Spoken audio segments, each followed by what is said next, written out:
Hi, I'm Jim Gubler. I'm the head coach of Republic High School. Kirk White asked me to put a little section on here for his DVDs. I've watched every one of them many times over. I think there's an attitude you need to look at a little bit when you walk into this. You'll get a whole lot more out of it. That said, you're still going to have to review them because there's a lot of detail to go back in. At first, when Kirk asked me to take a look at this DVDs and maybe talk a little bit about this right at the very beginning, my thought was that who would want a small school coach? Our whole high school is 90 kids. After I thought about it a few minutes, maybe that's the perfect deal, because the deal is I get 45 boys that are eligible to wrestle, 25 play basketball, 10 are in band. I got 10 kids left. That's it. We don't have athletes. It's a law of averages. So the deal is, for me, if we can have success with 10 guys that show up at the level we've had, which is top four as a team the last 4 years. I had 6 guys in the finals with 5 state champions this year, and we do it with kids that show up. We don't get to get 65 kids and narrow that down to our best 40 and narrow that down to our best 14. If you watch these things and go through them, what you need to understand is that you need to take away from the hands, the feet, and the head. The confusion that people have, that I had when I first started going through watching DVDs, is Kirk's talking about position, but he's got a lot of motion all the time. He's got his feet moving, his hands are moving, he's constantly moving around, and you lose track of the beauty of it. The pearl of the system is the position. It's not the other stuff. The other stuff's important, but you're gonna have to go back and pick that up later. So the way I present it to my kids when we start watching these DVDs, and they have notoriously short attention spans, what I talk to them about is bring up something that's universal that they can all understand, is the classic tale of SpongeBob. One of the things that I tell the kids all the time is that watching those tapes, is when we watch those things, we're just like Plankton and Mr. Crab, right?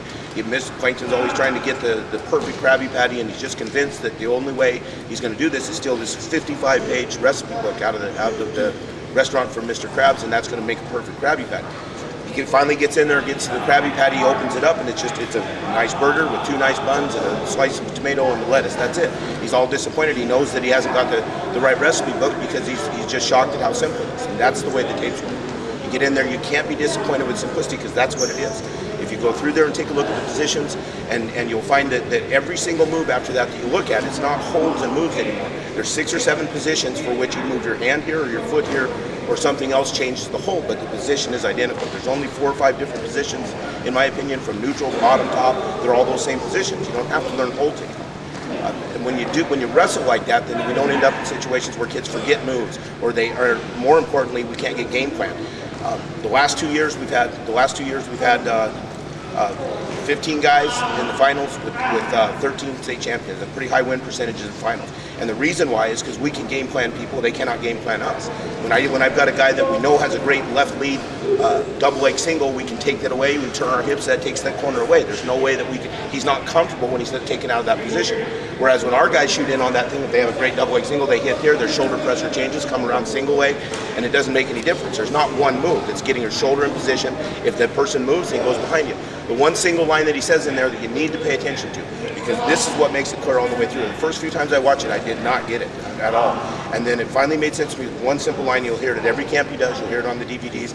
Are they in front of you, and are you in front of them? If they're in front of you and you are not in front of them, then you're in position, period.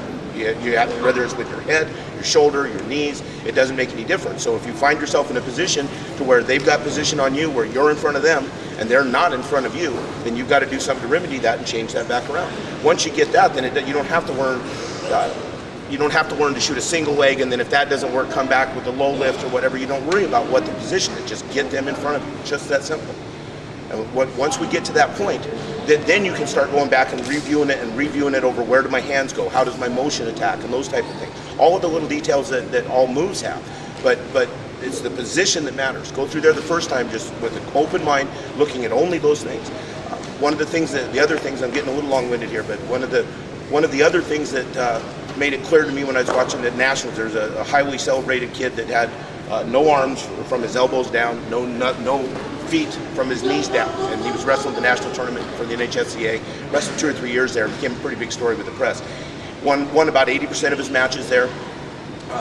And everybody, how could you do that? How could you do that? You know what? Is that guy, that's why I showed my kids there watching him wrestle. We actually filmed it and then took it back and showed things. That guy could wrestle Kirk White's system because he doesn't need his hands and he doesn't need his feet to do these things, right? Everything is probably the perfect guy to learn from if you're going to learn from Kirk White. Go get video of this kid, it's out there. He has his shoulder in the right spot, he has his hips in the right spot, he has his knee in the right spot. If you have all that, the hands and the feet don't matter anymore. All they're there for is just to be able to position everything else in place. Your shoulder, your head, your knees, and your hip. If you can do that, then you don't need all these other things. So if a guy can win with no arms and no hands doing these things, certainly my kids that are not the greatest athletes in the world ought to be able to do it with hands and legs, as long as they don't let their hands and their feet and their brains get in the way. And that's the problem. They're not helping them. They get in the way. Once you understand the systems, when you watch Kirk White statement, it doesn't matter if our guys are on bottom, top, neutral. When we drill, we don't drill a double leg and then stop and come up, and then drill a single leg and stop and come up, and then start one up, one down, and drill bottom work and top work. It's all the same thing. It's the same positions. So when we shoot a double leg and finish, we're going to come around and score whatever. The bottom guy's going to come and just flow wrestle. He's immediately back in what in essence is the same master position, going shoulder in, and he gets into the double that he from the bottom position that the guy just took on his feet. It's all the same thing. You don't have to learn 50 drills. You just roll live. It's all the same positions.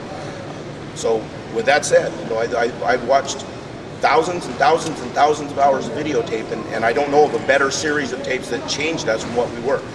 When I first took over 6 years ago, we tried 3 or 4 systems. I went all over the East Coast with a lot of great coaches with huge resumes, and we learned 1,000 holds. And in those first 3 years, we had 4 guys in the finals and 2 state champions.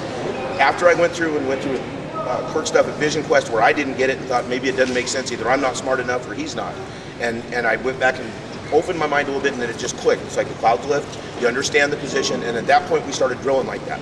And that was 3 years ago. That's halfway through the time that I've been there. From that period of time, we've had 15 in the finals, like I said, with 13 state championships. We've been in the top 4 every single year, the top 2 the last 2 years. And that's with entering 7 guys. That's all we've got to win the tournament. We don't got 14. If we had 14, I don't know what we could accomplish. We consistently beat the top guys, the 4A guys and the 3A guys. We have an over 700 win rate against the top guys in the state. Just wrestling position and position, and we don't have great athletes. So if we can do it, certainly if you'll put in the time and open your mind up a little bit, I can't imagine anybody that can't do it.